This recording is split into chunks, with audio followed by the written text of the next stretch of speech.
चलो जल्दी से आ जाओ सभी, आज फिर से क्लास शुरू हो चुकी है। बहुत जल्दी क्या है, छोटी छोटी टॉपिक्स हैं, इनको ख़त्म कर लेंगे। ठीक है, बहुत छोटी छोटी टॉपिक है, ख़त्म हो जाएंगी, परेशान मत होना। ठीक है, बहुत छोटी टॉपिक्स हैं। कल वहाँ तक हो गया था, टेंडर वोट तक के हो गया था। टेंडर वोट के बारे में हमने देख लिया था कि भाई ऐसा है कि यदि मत बराबर हो जाता है तो ही उस टेंडर वोट को क्या किया जाता है, काउंट किया जाता है। अदरवाइज क्या होता है, उस टेंडर वोट की गणना नहीं की जाती है। क्लियर था सबको? टेंडर वोट की गणना नहीं की जाती है। ठीक है, यहां तक सबको क्लियर? राहुल उसको ऑन रखो ना, माइक बंद ना हो जा, पता नहीं चलेगा फिर। ठीक है, टेंडर वोट की गणना कब की जाती है ये हमने देख लिया था।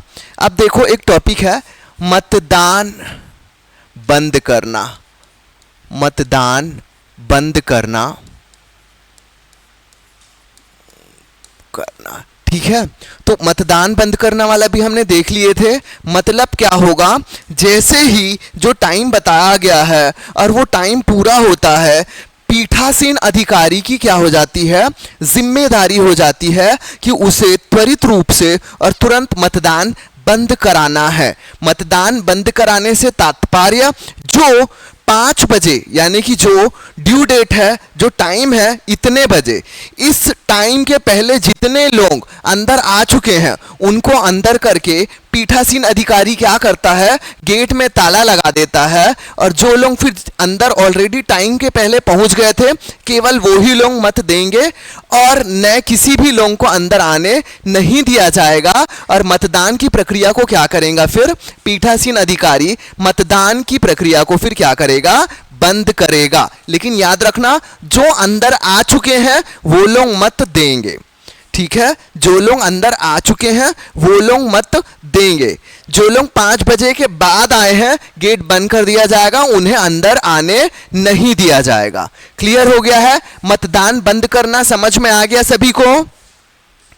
ठीक है, मतदान बंद करना आ गया सभी को समझ में? अभी बहुत कम डाउट्स आ रहे हैं, लास्ट वाले लेक्चर में किसी का नहीं आया, तो एक बार बताते हुए चलना। किसी को अगर कोई डाउट है, कुछ भी है, तो मैसेज कर देना। ठीक है, क्योंकि ये हमारे स्टूडेंट्स का देखे हैं, कोई लेक्चर धीरे धीरे धीरे धीरे धीरे धीरे जब अंत में पहुंचने लगता है तो क्या होता है, इंटरेस्ट थोड़ा सा कम हो जाता है, बच्चे धीरे से देखने बंद कर देते हैं। ठीक है, क्लास आना बंद कर देते हैं। तो क्लास को जारी रखना, जितना इंपॉर्टेंट शुरू की टॉपिक्स थी उतनी ही इंपॉर्टेंट आखिरी की भी टॉपिक्स चल रही हैं।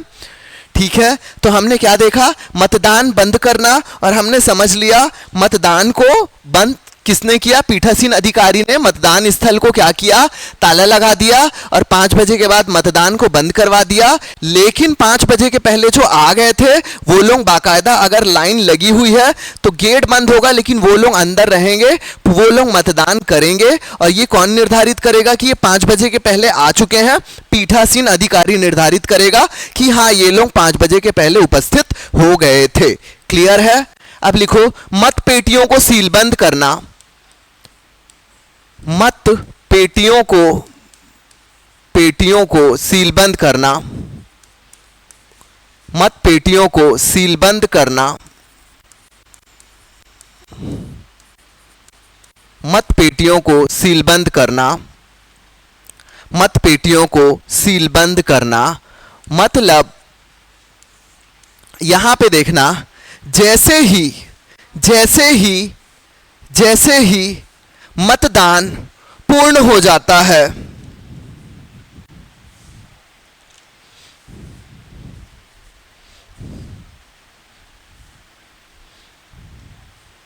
जैसे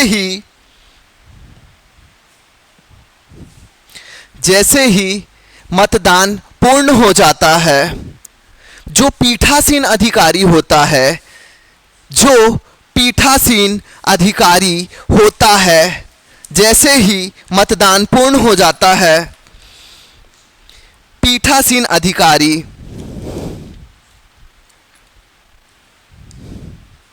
ठीक है, पीठासीन अधिकारी जो वहां पे उस रूम में बैठे हैं, मतदान बंद होते ही साथ पीठासीन अधिकारी जो निर्वाचन अभिकर्ता जो रहते हैं, मतलब जो भाई कोई प्रत्याशी है उनके अभिकर्ता जो अंदर बैठे हैं नाम, उन सभी की उपस्थिति में क्या करता है, उन पेटियों को सील बंद कर देता है। उन पेटियों को सब जो लोग वहां पे बैठे हैं उनके सामने ही क्या कर देता है, सील बंद कर देता है, ताकि कोई अवैध मत ना पड़े, ना ही कोई धोखे से भी अवैध मतों के साथ क्या करे, मत पेटियों के साथ कोई छेड़छाड़ करे, वो क्या करता है, उसको सील बंद कर देता है। ये पहला हो गया। और दूसरा, कई बार क्या होता है, मतदान कराया जा रहा है, मतदान जब कराया जाता है तो कई बार क्या होता है, एक बूथ में क्या है, बहुत ज्यादा भीड़ है, वहां पे मत पेटियों में अपना मत डालते जा रहे हैं, डालते जा रहे हैं, डालते जा रहे हैं, डालते जा रहे हैं, और एक ऐसा केस आया कि मत पेटी पूरी तरह से क्या हो गई है, भर गई है। मत पेटी क्या हो गई है, भर गई है। तो क्या करेगा पीठासीन अधिकारी, उस मत पेटी को पीठासीन अधिकारी सीलबंद करेगा, उसके बाद दूसरी मत पेटी को वहां ऊपर रख देगा कि ये पेटी पूरी तरह से क्या हो चुकी है, भर गई है। अब इस वाले मत पेटी में क्या किया जाए, वोटों को डाला जाए। ठीक है, तो उस केस में क्या करता है, फिर से उसको क्या करता है, सील बंद कर देता है। उस पेटी को सीलबंद कर देता है और उसको सुरक्षित वहीं पे रख देता है, सुरक्षित रख देता है सीलबंद करके, और नई पेटी को क्या करता है, मत डालने के लिए ओपन कर देता है। नई पेटी को मत डालने के लिए क्या करता है, रख देता है। ठीक है, मत हेतु नई पेटी को डाल देता है। याद रखना, जब तक इसको सीलबंद नहीं किया है दूसरे पेटी को नहीं खोलेगा। दूसरी चीज क्लियर हो गई। अब एक और पॉइंट यहां पे आप ध्यान रखो, कई बार ऐसा होता है पंचायत चुनाव में कि मतों की गणना तुरंत, इस चुनाव को होने के तुरंत बाद मतों की गणना उसी रूम में की जाएगी। ठीक है, इन पंचायत के चुनाव में कई बार क्या होता है, मतों की गणना चुनाव खत्म होते ही साथ तुरंत क्या करेगी, उसी स्थान पर की जाएगी। उस वाले केस में पीठासीन अधिकारी क्या करता है, इन मतपेटियों को सीलबंद नहीं करता है।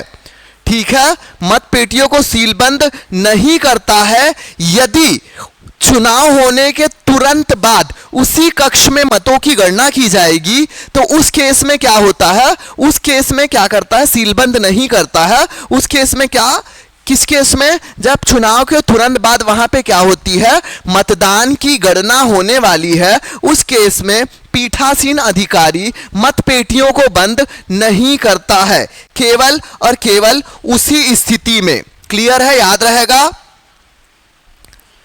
याद रहेगा। केवल किस स्थिति में नहीं करता है सीलबंद, केवल उस स्थिति में नहीं करता है जिस स्थिति में चुनाव के तुरंत बाद वहीं पे गणना करना हो। क्लियर हो गया सभी को, क्लियर। ये चीज जो है, ये जो टॉपिक्स है, इसको आप कहानी किस्से की तरह केवल सुनते जाओ, समझते जाओ। आप अपने रफ नोट्स बना लेना रफ लैंग्वेज में, ताकि आपको समझ में आ जाए। ठीक है, आपको समझ में आता रहे, ऐसे रफ लैंग्वेज में आप नोट बना लेना ताकि आपको समझ में आते रहे। ठीक है, चलो तुरंत लिखो, अगला पॉइंट लिखो। कई बार क्या होता है कि ठीक है यहां तक के तो हमने देख लिए, लेकिन हम सर कई बार देखें कि मतदान स्थगित भी हो जाता है, तो वहां पे लिखो आपात स्थिति में मतदान का स्थगित होना। आपात स्थिति मतदान का स्थगन, मतदान स्थगन।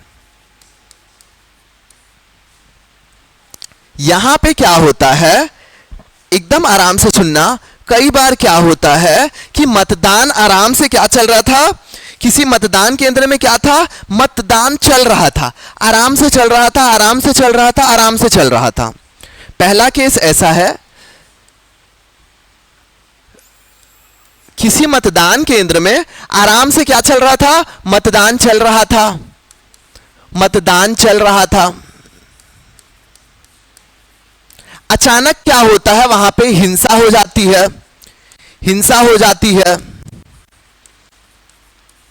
हिंसा हो जाती है या कुछ अप्रिय घटना हो जाती है, कुछ अप्रिय घटना हो जाती है, अप्रिय घटना समझ गए ना, हिंसा हो गई, लड़ाई झगड़ा, ये वो कुछ चीज वैसा वहां पे क्या हो गया, दंगा फसाद टाइप का उन्होंने क्या किया, वो कर दिया। किस लिए? ताकि चुनाव में क्या हो सके, बाधा उत्पन्न हो सके, चुनाव में क्या हो सके, बाधा उत्पन्न हो सके। आराम से समझना, मतलब ऐसा हुआ है कि किसी मतदान स्थल में चुनाव प्रारंभ हुआ, आराम से चुनाव चल रहा था, अचानक में क्या हुआ, कुछ असामाजिक तत्व या किसी अन्य कारण से क्या हो गया, वहां पे हिंसा हो जाती है, अप्रिय घटना हो जाती है और चुनाव में बाधा उत्पन्न होती है। और ऐसा प्रतीत होता है कि आगे चुनाव करवा पाना अभी तुरंत, मतलब इसी मतदान केंद्र में इस हिंसा के बीच में चुनाव करवा पाना मुश्किल है, पॉसिबल नहीं है। तो पीठासीन अधिकारी जो है, पीठासीन अधिकारी इसकी सूचना, पीठासीन अधिकारी इसकी सूचना तुरंत किसको देगा, रिटर्निंग ऑफिसर को देगा, रिटर्निंग ऑफिसर को देगा, रिटर्निंग ऑफिसर को देगा। और इस मतदान केंद्र में जहां पे हिंसा हुई है, जिस मतदान केंद्र में हिंसा हुई है, जिस मतदान केंद्र में हिंसा हुई है, वहां पीठासीन अधिकारी सूचना देगा रिटर्निंग ऑफिसर को। और यहां पे क्या करेगा, रिटर्निंग ऑफिसर जो है पीठासीन अधिकारी की सूचना के बाद मतदान को क्या करेगा, रोक देगा, मतदान रोक देगा, मतदान रोक देगा। क्या होगा, यहां पे मतदान रोक देगा, मतदान का स्थगन कर देगा उस स्थान पर। ठीक है, ठीक है, ठीक है। क्या हो गया, यहां पे बहुत बुरी हिंसा हो गई, पीठासीन अधिकारी को कुछ समझ में नहीं आ रहा है। पीठासीन अधिकारी मौके की नजाकत को भांपते हुए क्या करेगा, यहां पे मतदान को रोक देगा, इसकी सूचना रिटर्निंग ऑफिसर को देगा और रिटर्निंग ऑफिसर की जिम्मेदारी होगी इस सूचना को जल्द से जल्द राज्य चुनाव आयोग को भेज दे, राज्य चुनाव आयोग को भेज देगा। ठीक है, राज्य चुनाव आयोग को कौन, पीठासीन अधिकारी की भी जिम्मेदारी होगी कि इस सूचना को अपने ऊपर भेजे, अपने ऊपर भेजे। ठीक है, ठीक है। जिला निर्वाचन अधिकारी को भेजेगा, चुनाव आयोग को भेजेगा, ये सब क्या है, प्रोसीजर चलते रहेगा। जो मेन चीज है वो ये है कि इस मतदान को यहां पे क्या किया जाएगा, रोक दिया जाएगा। अब इस मतदान को तो रोक दिया गया, ठीक है, अब यहां पे क्या किया गया, इस मतदान को रोक दिया गया। ठीक है, तो ये मतदान कब होगा, तो राज्य निर्वाचन आयोग डिसाइड करेगा कि इस स्थान पे मतदान को कब किया जाएगा। क्लियर है? अब क्या होगा, राज्य निर्वाचन आयोग डिसाइड करेगा कि इस स्थान पर, राज्य निर्वाचन आयोग यह डिसाइड करेगा कि अब इस स्थान पर चुनाव कब किया जाएगा। ठीक है, चुनाव कब किया जाएगा। अब उसके साथ एक और चीज होगा, मान के चलो यहां फिर से चुनाव किया जाता है, चुनाव पुनः किया जाता है। ठीक है, यहां पे मान के चलो पुनः चुनाव किया जाता है, तो दो चीज होगी। पहली चीज क्या होगी, पहली चीज क्या होगी, पहली चीज क्या होगी, मान के चलो वहां पे चुनाव हो रहा था, चुनाव तो आराम से चल रहा था, अचानक में हिंसा हो गई। पीठासीन अधिकारी ने क्या दिखा, अपना दिमाग लगाया और तत्परता के साथ क्या किया, मतपेटियों को सुरक्षित रख दिया, मतपेटियों को उसने तत्परता के साथ सुरक्षित रख दिया। पीठासीन अधिकारी ने मतपेटियों को सुरक्षा के साथ अच्छे से जगह में रख दिया, मतलब मतपेटियों को कोई हानि नहीं हुई है, बाहर में हिंसा हुई है, अप्रिय घटनाएं हुई है, चुनाव में बाधा हुआ है, चुनाव को स्थगित कर दिया गया, चुनाव को स्थगित कर दिया गया। लेकिन उस अप्रिय घटना के पहले जो मत डल रहे थे, वो मत को सुरक्षित स्थान पर पीठासीन अधिकारी ने सुरक्षित तरीके से क्या किया, रख दिया है। तो अब क्या होगा, जब ये पुनः चुनाव होगा तो उस दौर पे हम क्या देखेंगे कि कितने लोगों ने मत डाल दिया था, मतलब कितने लोगों ने मत डाल दिए थे। तो जितने लोगों ने मत डाल दिए थे उनके नाम के आगे क्या लगा देंगे, टिक लगा देंगे कि ये लोगों ने क्या किए थे, चुनाव में वोट डाल चुके हैं। तो केवल जो बचे हुए लोग हैं वो ही लोग यहां पे पुनः वाले चुनाव में आके क्या करेंगे, अपने मत का प्रयोग करेंगे। समझ में आया क्या ये वाला? ठीक है, ये वाला समझ में आशीष कोसले, रुक्मणी, सभी को समझ में आ रहा है ये वाला? मत का प्रयोग करेंगे कौन लोग? जो लोग बच जाएंगे, जो लोग मत नहीं दे पाए थे, बच गए थे, केवल वो ही लोग मत डालेंगे। तो यहां पे दूसरी कंडीशन क्या होगी? पहली कंडीशन में क्या होगा बताया था मैंने कि उनके नाम को टिक लगा दिया जाएगा जो मत दे चुके हैं, और जो बचे हुए हैं केवल वही लोग क्या करेंगे? मत का प्रयोग करेंगे। लेकिन चुनाव आयोग चाहेगा, और यदि मतदान का ड्यूरेशन ज्यादा हो जाता है, गैप पुनः मतदान का, तो चुनाव आयोग जो है एक अलग से लिस्ट बना देगा उन लोगों की जिन्होंने चुनाव में मत का प्रयोग नहीं किया था और अप्रिय घटना हो गई थी। तो इस वाले लिस्ट में केवल उन लोगों का नाम रहेगा जिन्होंने वोट नहीं दिया था। ठीक है, पहले वाले केस में क्या रहेगा? जो लोग वोट दे चुके थे उनके नाम में टिक रहेगा, और जो लोग नहीं दिए थे उनके नाम में टिक नहीं रहेगा। दूसरे वाले केस में क्या होगा? अलग से लिस्ट बना दिया जाएगा जो लोग वोट नहीं दिए थे, और यहां पे फिर क्या होगा? पुनः चुनाव होगा, तो केवल वही लोग क्या करेंगे? वोट डाल देंगे। ठीक है, और याद रखना मतों की गणना उस वाले मतदान केंद्र की, उस वाले मतदान केंद्र जहां पे क्या हुआ था? मतदान केंद्र जहां पे क्या हुआ था? हिंसा हुआ था। तो हिंसा की वजह से इस वाले मतदान केंद्र में क्या हो गया था? चुनाव को क्या कर दिए थे? स्थगित कर दिए थे, स्थगित कर दिए गए थे, स्थगित कर दिए थे। तो यहां वाला जो पुराना वाला मत पेटी था उसको भी सील बंद करके क्या कर दिया गया था? रख दिया गया था। तो जब ये पुनः चुनाव हो जाएगा तो ये वाली पेटी जब आएगी, मत पेटी, तो उसके बाद इस वाले मतदान केंद्र के दोनों पेटियों की गणना एक साथ की जाएगी। ठीक है, जैसे मान के चलो पुराना चुनाव हो रहा था तो वहां पे मतदान में बाधा आया, तो जो लोग मत डाल दिए थे उनके मतों को नहीं गिना जाएगा जब तक के पुनः चुनाव ना हो जाए। जब पुनः चुनाव हो जाएगा तब फिर दोनों मत पेटियों को क्या किया जाएगा? एक साथ गणना की जाएगी, और उस वाले मतदान केंद्र वाला जो भी है देखा जाएगा। ठीक है, ठीक है, चुनावों की गणना एक साथ की जाएगी। ठीक है, अलग से नहीं की जाएगी।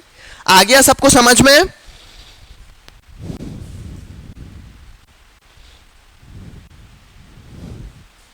ठीक है, समझ में आ गया? अगर किसी केंद्र में, मतलब किसी क्षेत्र में, मतदान केंद्र में हिंसा होती है तो मतों की गणना तब तक नहीं की जाएगी जब तक क्या होगा?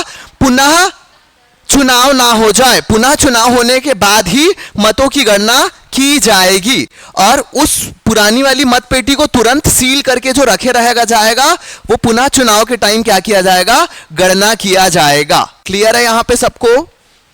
आगे बढ़े। ठीक है,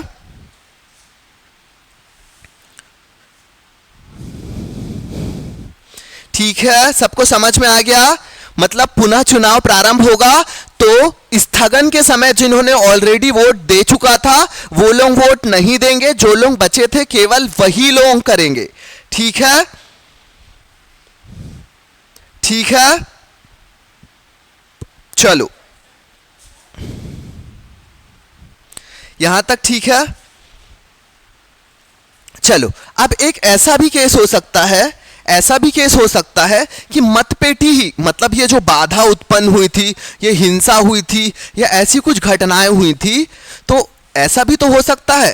पहला वाला ये केस था ना जिसमें क्या हुआ था? मतपेटियां सुरक्षित थी। ठीक है,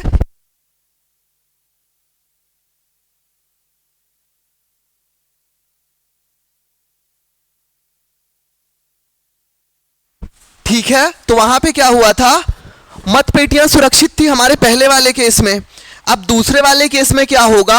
यदि मतपेटियों को क्या किया जाए? यदि मतपेटियां नष्ट हो गई हैं, यदि मतपेटियां नष्ट हो गई हैं, तो ये सिंपल सा केस है। यदि मतपेटियां नष्ट हो गई हैं तो हमारे पास क्या वोट रखा है, किसका वोट है, कितने फर्जी वोट किसी ने डाल दिया है उसको नष्ट करके, इसका कोई हमें अनुमान ही नहीं है। तो इस वाले केस में क्या किया जाएगा? पूरा स्थगित कर दिया जाएगा, पूर्ण रूप से स्थगित कर दिया जाएगा, स्थगित कर दिया जाएगा।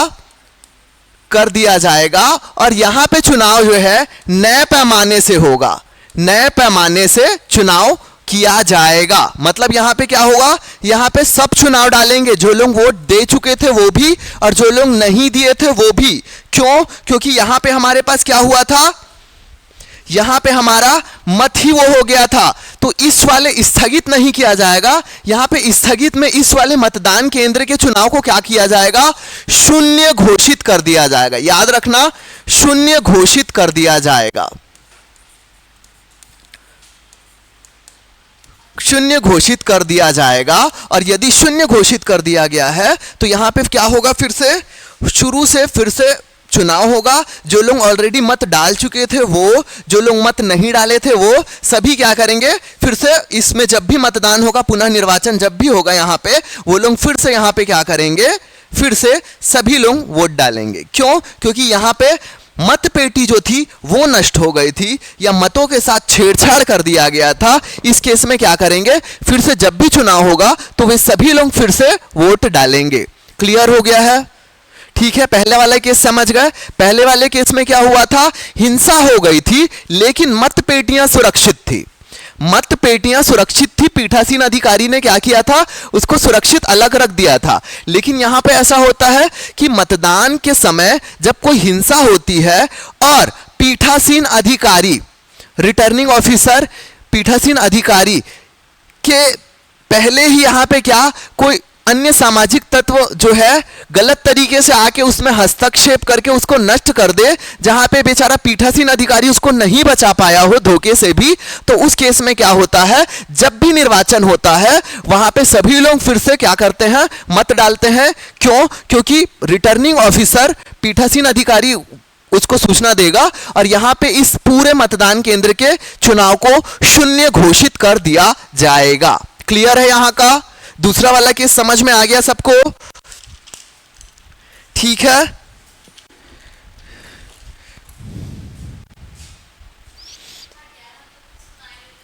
ठीक है, यहां तक समझ है। चलो अब यहां पे कई बार ऐसा होता है, कई बार ऐसा होता है, मान के चलो किसी ग्राम पंचायत, जनपद पंचायत में चुनाव हुआ।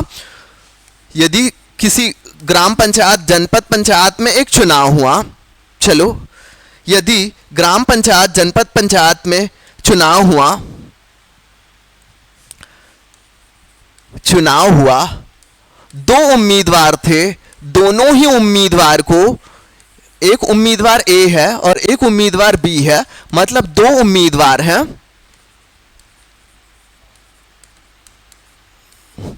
दो उम्मीदवार हैं, दोनों को ही क्या मिला, बराबर मत मिले, मत जो है बराबर मिले। ठीक है, दोनों को ही क्या हुआ, बराबर मत मिल गया। इस केस में फिर क्या करेंगे, तो इस केस में फिर से चुनाव, निर्वाचन नहीं, ये सब वाला नहीं होता है। इस केस में क्या करते हैं, फिर रिटर्निंग ऑफिसर जो रहते हैं, रिटर्निंग ऑफिसर जो रहते हैं,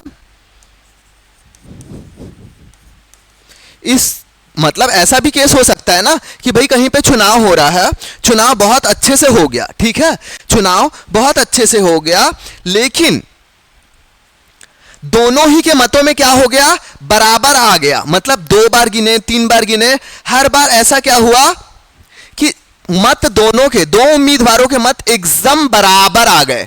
तो अब क्या करें, इनमें से कौन जो है पंचायत का पदाधिकारी बनेगा? कौन पंचायत का पदाधिकारी बनेगा? मान के चलो यहां पे टेंडर वोट वाला कॉन्सेप्ट है ही नहीं, टेंडर वोट वाला कोई कॉन्सेप्ट नहीं है। टेंडर वोट वाला मैं आपको क्या बताया था, यदि चुनाव होता है और कोई गलत मतदान डाल देता है और उम्मीदवार जब पहुंचता है अपना वोट डालने के लिए, जो मतलब जो कैंडिडेट उम्मीदवार वो वाला नहीं, मतलब मैं, जैसे मान के चलो मेरे बदले किसी ने वोट डाल दिया और जब मैं मतदान केंद्र में पहुंचा तो देखा कि मैंने तो वोट नहीं डाला है और मेरे नाम के आगे टिक लगा है, मैं तो वोट डाला ही नहीं हूं।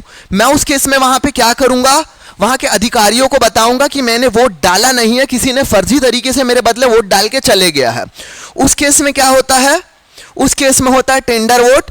वो अधिकारी जो है मेरे मत को एक पेपर में लेगा और उसको फोल्ड करके लिफाफे में रख देगा और उसके ऊपर बाकायदा टेंडर वोट करके लिख देगा। टेंडर वोट लिख देगा। और हम जानते हैं टेंडर वोट की गणना नहीं होती है। टेंडर वोट की गणना केवल और केवल उस कंडीशन में होती है जब दो उम्मीदवारों के बीच में मतों में साम्यता पाई जाए। ठीक है, जब दो उम्मीदवारों को एकदम बराबर मत मिले हो तब उस केस में हम टेंडर वोट को देखते हैं। जिसके भी पक्ष में रहता है वो उम्मीदवार क्या होता है, जीत जाता है। अदरवाइज टेंडर वोट की गणना नहीं की जाती। यदि किसी के मतों के बीच में बहुत अंतर है, बहुत ज्यादा अंतर है, तब तो टेंडर वोट को खोलते ही नहीं है, कोई मतलब ही नहीं है। ठीक है, लेकिन मतों में साम्यता होती है तब टेंडर वोट को खोलते हैं और क्या होता है, जिसके भी पक्ष में वोट रहता है वो उम्मीदवार जीत जाता है। लेकिन एक केस ऐसा है कि दो उम्मीदवार हैं, ए और बी, दोनों को ही मत बराबर आए हैं और यहां पर टेंडर वोट वाला कॉन्सेप्ट नहीं है, मतलब यहां पे टेंडर वोट पड़ा ही नहीं है। अब क्या करेंगे इस वाले केस में, याद रखना इस वाले केस में क्या होता है, रिटर्निंग ऑफिसर आते हैं। रिटर्निंग ऑफिसर क्या करते हैं, दोनों ही उम्मीदवारों का नाम लिखते हैं पर्ची में और उसको एक बाउल में, एक कटोरे में डाल देते हैं और फिर वहां पे क्या करते हैं, लॉटरी से, मतलब लॉटरी जिसका भी नाम आ जाता है वो उम्मीदवार वहां का क्या बनता है, पदाधिकारी बनता है। याद रखना मतों की साम्यता होने पर रिटर्निंग ऑफिसर जो है, दो उम्मीदवारों के मध्य मतों की साम्यता होने पर रिटर्निंग ऑफिसर जो है लॉटरी के माध्यम से पदाधिकारी की क्या करते हैं, चुनाव करते हैं। समझ में आ गया, सबको क्लियर है? दो उम्मीदवारों का नाम डाल के लिख देंगे, जिनका नाम उठा लिए वो उम्मीदवार पदाधिकारी बन जाएगा। क्लियर है? तो यदि मतों की साम्यता होती है और टेंडर वोट वाला कॉन्सेप्ट नहीं है, मतलब उस जगह कोई टेंडर वोट नहीं पड़ा है, उस स्थिति में रिटर्निंग ऑफिसर जो है लॉटरी के माध्यम से उम्मीदवार का चयन करेगा। क्लियर हो गया सबको? क्लियर हो गया? क्लियर हो गया? एक छोटा सा टॉपिक है मतपत्रों में नामों का क्रम। मतपत्रों में नामों का क्रम कि किसका नाम पहले होगा, किसका नाम बाद में होगा। ये एक थोड़ी सी छोटी टॉपिक है लेकिन कॉन्सेप्चुअल टॉपिक है, इसलिए इसको मैं यहां पे पॉज कर रहा हूं। ठीक है, इस टॉपिक को यहां पे मैं पॉज कर रहा हूं, उसको सुकून से लाइव क्लास में आराम से समझाऊंगा आपको, ताकि जिसका भी डाउट आते जाए तुरंत तुरंत पूछते जाए। क्लियर है? क्लास के बच्चों का ही नाम लेके वहां पे बनाऊंगा ताकि उनको भी समझ में आए आराम से कि मतों का जो मतदान में वो जो नाम रहता है, उम्मीदवारों का क्रम रहता है, वो क्रम कैसा रहता है। यहां तक किसी को डाउट है तो मैसेज करो। ऐसी उम्मीद कर रहे हैं कि यहां तक सभी को क्लियर है। ठीक है, यहां तक सभी को क्लियर है। ठीक है, यहां तक सभी को क्लियर है। चलो, यहां तक सभी को क्लियर है, ऐसा हम क्या करते हैं, एज्यूम करते हैं। ऐसा हम एज्यूम करते हैं। चलो तुरंत अब एक और चीज लिख लो, एक और चीज लिख लो, वो जमानत राशि की वापसी। जमानत राशि की वापसी, जमानत राशि, जमानत राशि की वापसी। तो इसके भी दो केस हैं। कब वापस होगी,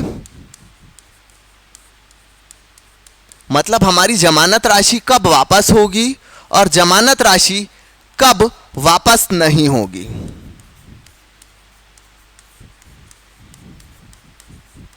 ठीक है, ठीक है, हमने जमानत राशि देखा है, बाकायदा हमने क्या देखा है, जमानत राशि हमने देखा है कि भाई जमानत राशि होती है जो जमा करवाई जाती है।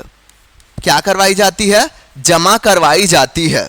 कब, चुनाव के पहले, जब हम क्या करते हैं, नामांकन पत्र अपना दाखिल करते हैं तो हमसे जमानत राशि भरवाई जाती है। और जमानत राशि किसकी कितनी है, सबको याद है कि नहीं है? पंच के लिए कितनी थी, 50, सरपंच के लिए 1000, जनपद पंचायत सदस्य के लिए 2000 और जिला पंचायत सदस्य के लिए कितनी थी, 4000 रुपए जमानत राशि निर्धारित की गई थी। सबको याद है? ठीक है, 4000 रुपए निर्धारित की गई थी। और वहीं पे यदि आरक्षित कैटेगरी आ जाती है तो क्या हो जाता है, सभी राशियां क्या हो जाएंगी, आधी हो जाएंगी। आधी हो जाएंगी मतलब पंच वाले केस में 25 रुपए हो जाएगा, सरपंच वाले केस में 1000 का आधा यानी कि 500 रुपए हो जाएगा, जनपद पंचायत के अध्यक्ष वाले केस में 2000 का आधा यानी कि 1000 रुपए हो जाएगा, और जिला पंचायत वाले केस में 4000 रुपए का आधा यानी कि 2000 रुपए हो जाएगा, किसमें? आरक्षित वाली कैटेगरी में। क्लियर है? चलो, यदि किसी अभ्यर्थी की मृत्यु हो जाती है चुनाव के पहले, यदि अभ्यर्थी की मृत्यु हो जाती है तो क्या करते हैं? उसकी जमानत राशि लौटा देते हैं। ठीक है, यदि किसी अभ्यर्थी की मृत्यु हो जाती है तो उसकी जमानत राशि क्या की जाती है? लौटा दी जाती है। दूसरा केस लिखो,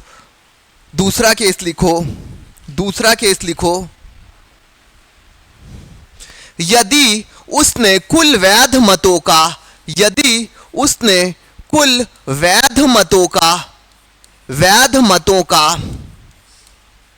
1/6 मत प्राप्त किया हो, यदि उसने कुल वैध मतों का 1/6 मत प्राप्त किया है, उस केस में भी क्या होगा?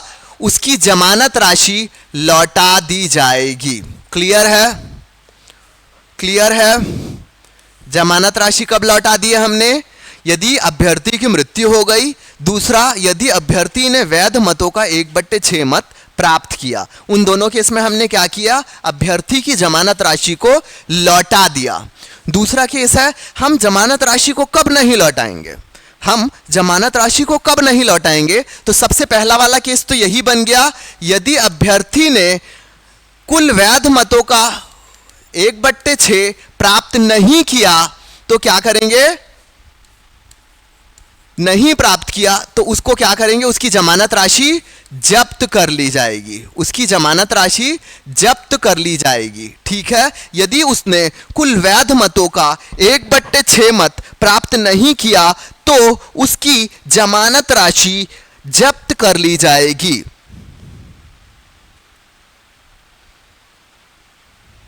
ठीक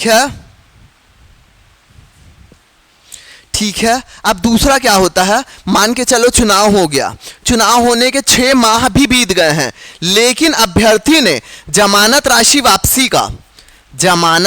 वापसी का अभ्यर्थी या उसके जो भी अभिकर्ता हैं, उन्होंने जमानत राशि वापसी का कोई भी दावा प्रस्तुत नहीं किया है, 6 महीना हो गया, तो भी क्या होता है? ये फिर उनको रिटर्न नहीं होती है। मतलब 6 महीने के भीतर क्या है? आपको बता देना होना चाहिए दावा कि हम इतने मत पाए हैं, जीत गए हैं, तो फिर क्या होगा? आपको मिल जाएगा, और अगर आप नहीं करते हो तो ये जमानत राशि जो है आपने वापस नहीं ली, समझा जाएगा। ठीक है, आपने राशि वापस नहीं ली, समझा जाएगा। क्लियर है? यहां पे एकदम क्लियर है सभी को? ठीक है, चलो अभी थोड़ा सा और टॉपिक चुनाव से संबंधित बचा है, जल्दी जल्दी थोड़ा सा आगे आ जाओ, एक टॉपिक और लिख लो। पंचायत चुनाव में अभिकर्ता। ठीक है, तो याद रखना यहां पे अभी 3 अभिकर्ताओं की नियुक्ति से संबंधित जो है अभी तक के फिलहाल ये है। पहला है निर्वाचन अभिकर्ता, दूसरा है मतदान अभिकर्ता, और तीसरा है गणना अभिकर्ता। ठीक है, फिर से बोल रहा हूं, एक टॉपिक टाइप का लिख लो, साइड हेडिंग टाइप का। पंचायत चुनाव में अभिकर्ता, तो पंचायत चुनाव में 3 अभिकर्ताओं को क्या किया जाता है? अनुमति होती है। 3 अभिकर्ताओं को अनुमति होती है उस स्थल में जाने की। उसमें आप लिख लो 3 अभिकर्ताओं को अनुमति होती है वहां जाने की। पहले है निर्वाचन अभिकर्ता, दूसरा है मतदान अभिकर्ता, और तीसरे हैं गणना अभिकर्ता। क्लियर हो गया सबको? निर्वाचन अभिकर्ता, मतदान अभिकर्ता और गणना अभिकर्ता, ये 3 जो है वहां पे उपस्थित रहेंगे। ठीक है, निर्वाचन अभिकर्ता जो है पर्ची बांटना, ये सारी चीजें करते हैं, और इनकी संख्या कई मतलब अलग अलग बुक में दिया है। एक बुक में दिया है अधिकतम 2 हो सकती है। ठीक है, एक बुक में दिया है एक रहती है। अभी फिलहाल हम क्या मानते हैं, इनकी मतलब संख्या अभी फिलहाल एक है, लेकिन इनकी संख्याओं को फिक्स नहीं किया गया है। ठीक है, इनकी संख्याओं से संबंधित कुछ भी चीज जो है नोटिफिकेशन में फिलहाल में ऐसा कुछ नहीं है कि इतने ही होने चाहिए, इतने नहीं होने चाहिए, ऐसे करके नोटिफिकेशन में कुछ नहीं है। हम मान के चल रहे हैं एक है, अधिकतम 2 हो सकते हैं। क्लियर है? चलो दूसरा लिखो, मतदान अभिकर्ता। मतदान अभिकर्ता जो है मतदान स्थल पर उपस्थित रहते हैं, इनकी अधिकतम संख्या 2 होती है। ठीक है, लिख लो इसको। मतदान अभिकर्ता निर्वाचन स्थल पर मतदान स्थल पर उपस्थित रहते हैं और इनकी अधिकतम संख्या 2 है। ठीक है, उसके बाद लिखो तीसरा, गणना अभिकर्ता। ये गणना स्थल पर उपस्थित रहते हैं। गणना अभिकर्ता गणना स्थल पर उपस्थित रहते हैं। एक बुक में इनकी संख्या 2 बताई गई है, लेकिन इनकी संख्या अधिकतम हो सकती है। ठीक है, नॉर्म्स में ऐसा कुछ भी नहीं लिखा गया है कि इतने होने चाहिए, तो इनकी अधिकतम संख्या हो सकती है। गणना स्थल पर रहते हैं जो गणक अभिकर्ता। ठीक है, एक बुक में इसे 2 बताया गया है, बट इनकी अधिकतम संख्या हो सकती है। क्लियर है? चलो अगले पेज में देख लो, किन अभिकर्ताओं को नहीं रख सकते, किन अभिकर्ताओं की उपस्थिति वहां पे क्या हो सकती है, नहीं हो सकती। तो उन अभिकर्ताओं के नाम लिख लो। मुख्य अभिकर्ता वहां पर उपस्थित नहीं होगा, लेखा अभिकर्ता वहां पर उपस्थित नहीं होगा, और प्रचार अभिकर्ता वहां पर उपस्थित नहीं होगा। मतलब उस स्थल पे कोई प्रचार वचार कुछ नहीं। तो मुख्य अभिकर्ता, लेखा अभिकर्ता और प्रचार अभिकर्ता, ये तीनों उपस्थित नहीं रहेंगे। और ये जो है यही क्वेश्चन एज इट इज इन तीनों के नाम के साथ एग्जाम में आया है कि कौन उपस्थित नहीं रहेगा। ये तीनों के नाम दिए हुए थे, तो ये वाला चीज जो है क्वेश्चन इंपॉर्टेंट है, आ सकता है कभी भी कि कौन उपस्थित रहता है और कौन नहीं रहता। तो नहीं रहता में आप याद रखना, मुख्य अभिकर्ता, लेखा अभिकर्ता और प्रचार अभिकर्ता उपस्थित नहीं रहते हैं, और उपस्थित रहते हैं हमें याद रखना निर्वाचन अभिकर्ता, मतदान अभिकर्ता और गणना अभिकर्ता। क्लियर है? ये तीनों उपस्थित रहते हैं और वो तीनों उपस्थित नहीं रहते हैं। ठीक है, यहां तक सबको समझ में आ गया? इनसे संबंधित, चुनाव से संबंधित जितनी भी चीजें हैं एक बार एमसीक्यू फॉर्मेट में भी करवा दिया जाएगा कि अब तक के कैसे प्रश्न आए हैं, ताकि आपको ध्यान में रहे कि कौन कौन सी चीजों को बहुत अच्छे से रटना है। क्लियर है? मैं बिल्कुल भी लेंदी चीजें नहीं लिखा रहा हूं, ना पढ़ा रहा हूं, केवल और केवल समझा रहा हूं। आप इसको अपनी भाषा में आराम से लिख सकते हैं। क्लियर है? और आप ये कहानी जहन में रखना, अपनी भाषा में अपने शब्दों में लिख लेना। ठीक है, बस उससे ज्यादा आपको फिर नहीं पढ़ना पड़ेगा। क्लियर है? कॉन्सेप्ट क्लियर रखना। तो आज की कक्षा को हम क्या करते हैं, यहीं पे विराम देते हैं। तब तक के लिए सभी को शुभ रात्रि।